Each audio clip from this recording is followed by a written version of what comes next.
ธันวาคมถึง31ธันวาคม2567ถึง20มกราคมถึง21ธันวาคม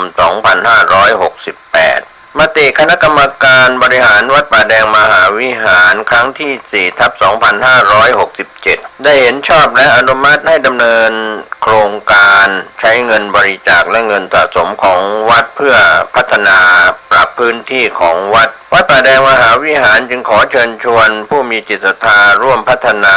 เพื่อถวายเป็นพระราชกุศลถวายพระเจ้าสามฝั่งแกนและพระเทวีพระเจ้าติโลกราชพระเมืองแก้วและอดีตเจ้าอาวาสวัดป่าแดงมหาวิหารมีพระญาณคัมภีร์พระมหาสวามีโพธินันทะครูบาเจ้าศรีวิชัยพระอธิการอินแก้วอรินทโรครูบาอ่องขอเชิญชวนผู้ใจบุญร่วมผู้มีจิตศรัทธามีเจตนาร่วมในข่าวครั้งนี้โอนเงินผ่านธนาคารกรุงไทยสาขาสุเทพชื่อบัญชีวัดป่าแดงมหาวิหารเลขที่บัญชี521064750สอบถามรายละเอียดเพื่อร่วมทำบุญได้ที่0818815690ก็เป็นโครงการปรับภูมิทัศน์และพัฒนาปรับพื้นที่รอบอุโบสถวัดป่าแดงมหาวิหารตำบลสุเทพอำเภอเมืองเชียงใหม่จังหวัดเชียงใหม่โครงการนี้เริ่มดำเนินการท่านที่จะร่วมบุญร่วมกุศลร่วมอนุโมทนาได้บุญได้กุศลได้ความดีโดยทั่วหน้ากัน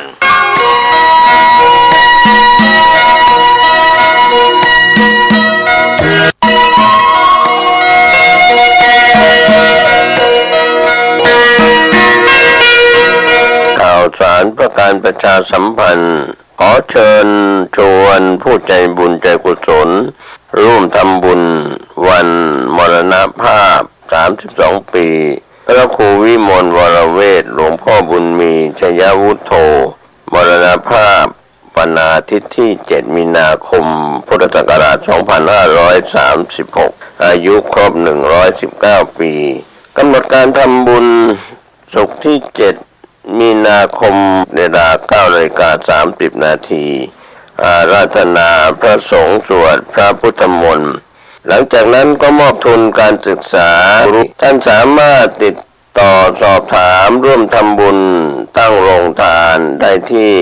พระมหาเกษมเขมาภินันโทเจ้าวาดวัดท่าสตอยตำบลวัดเกตอำเภอเมืองเชียงใหม่จังหวัดเชียงใหม่ติดต่อสอบถามร่วมทำบุญตั้งโรงทานที่พระอาจารย์พระมหาเกษมเขมาภินันโท0612281870หรือที่หมายเลข0810249817สามารถติดต่อเพิ่มเติมได้ที่พระแดงปัญญาทโรวัดท่าสตอย0635203841ก็เป็นงานบุญงานกุศลจากการ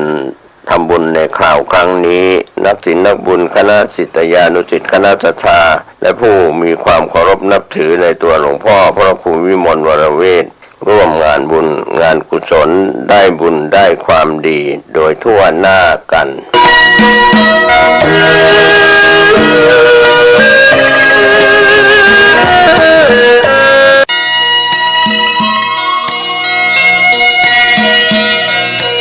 ข่าวสารเพื่อการประชาสัมพันธ์ขอเชิญชวนผู้ใจบุญใจกุศล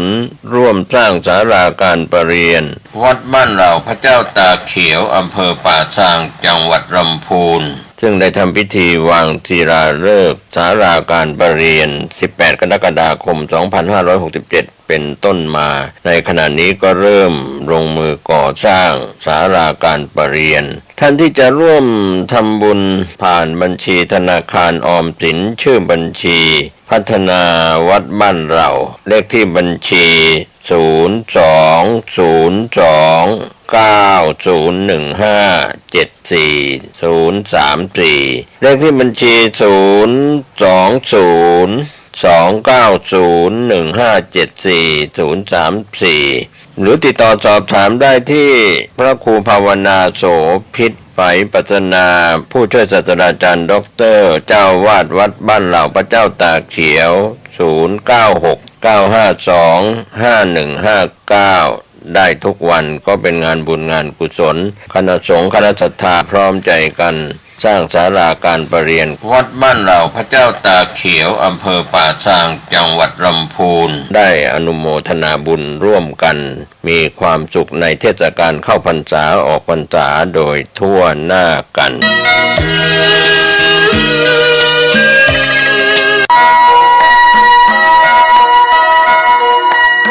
ข่าวสารเพื่อการประชาสัมพันธ์กำหนดการทำบุญสมโภชรูปเหมือนหลวงปู่มั่นภูริทัตโตมีกำหนดการอบรมสมโภชรูปเหมือนหลวงปู่มั่นตรงกับวันเสาร์ที่15มีนาคมพุทธศักราช2568เวลา 16 นาฬิกาณวิหารธรรมหลวงปู่มั่นตำบลอ่อนใต้อำเภอสันกำแพงจังหวัดเชียงใหม่ก็เป็นส่วนที่ได้กราบอาราธนาพระสงฆ์เจริญจิตตภาวนาสมโภช 16 นาฬิกาวิหารธรรมหลวงปู่มั่นตำบลอ่อนใต้อำเภอสันกำแพงจังหวัดเชียงใหม่โดยมีพระประชานาถมุนีเจ้าคณะอำเภอกัลยาณิวัฒนาเจ้าวาดวัดดอนจันทร์ตำบลท่าสาราอำเภอเมืองเชียงใหม่จังหวัดเชียงใหม่พร้อมกับเจ้าภาพได้กราบอาราธนาพระสงฆ์ได้อบรมสมโภชรูปเหมือนหลวงปู่มั่นภูริทัตโตเสาร์ที่15มีนาคมเวลา 16 นาฬิกาเป็นต้นไปท่านสามารถสอบถามรายละเอียดเพิ่มเติมได้ที่พระสมุสิทธิชัยทิตาปัญโย0929159341ก็เป็นส่วนงานสมโภชรูปเหมือนหลวงปู่มั่นได้กราบอาราธนาพระสงฆ์ในวันเวลาดังกล่าวเชิญผู้ใจบุญใจกุศลร่วมงานนี้โดยพร้อมเพรียงกัน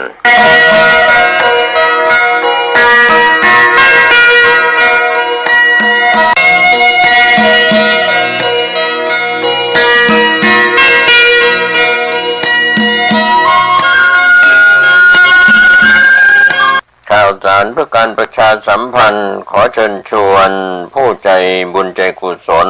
ร่วมเป็นเจ้าภาพจัดทำคู่มือสืบสานพิธีกรรมของเยาวชนล้านนาเล่มละ50 บาทหรือร่วมทำบุญตามเจตนาศรัทธาจำนวน 5,000 ถึง 10,000 เล่มท่านที่สนใจจะ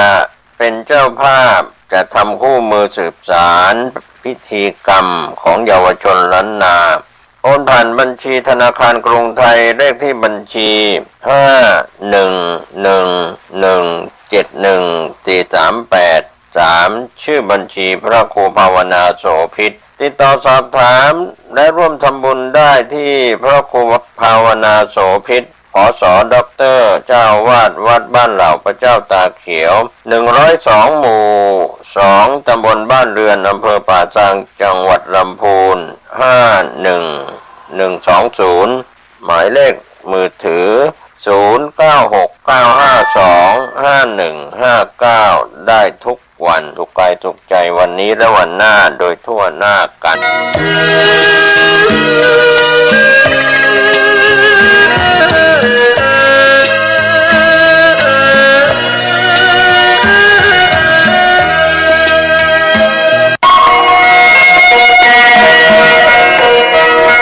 ภิกษุสามเณรอาพาธจำนวนไม่น้อยหาที่พักแรมไม่ได้ยังที่ต้องเดินทางไปหาหมอเพื่อตรวจรักษาในส่วนกลางกรุงเทพมหานครหรือโรงพยาบาลในกรุงเทพมหานครปัจจุบันทางมูลนิธิสันติภาวันกราบนิมนต์พระภิกษุสามเณรที่มีนัดตรวจรักษาที่โรงพยาบาลในกรุงเทพมหานครหรือปริมณฑลที่ไม่มีที่พักเข้าพักแรมได้ณสันติวิหารบางซื่อก่อนวันตรวจ1 คืนเพื่อให้ร่างกายได้พักเต็มที่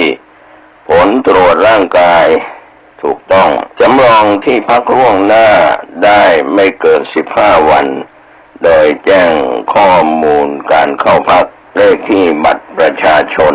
และแนบภาพถ่ายใบนัดส่งทางไลน์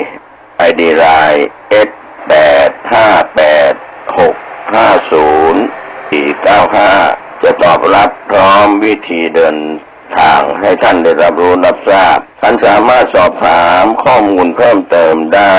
ที่มูลนิธิสันติภาวัน 0814916575 หรือทางกล่องข้อความเพจ Facebook สันติภาวันก็เป็นข่าวสารของมูลนิธิใจบุญใจกุศลจัดที่พักถวายพระภิกษุสามเณรก็คือมูลนิธิสันติภาวัน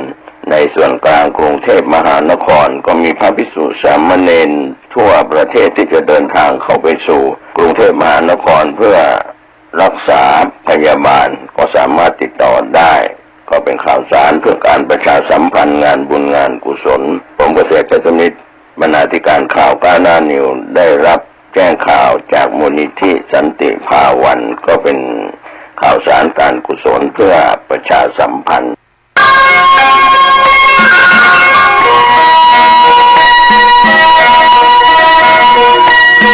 ฟังทั้งหลายอันเป็นที่รักที่นับถือของทุกเจ้าน้องตองทุกท่านทุกคนทุกเพศทุกวัยทุกสารทิศที่มีจิตเป็นกุศลที่รับฟังรายการปกิณกะธรรมะซึ่งรายการนี้มาพบปะกับญาติกับโยมเป็นประจำทุก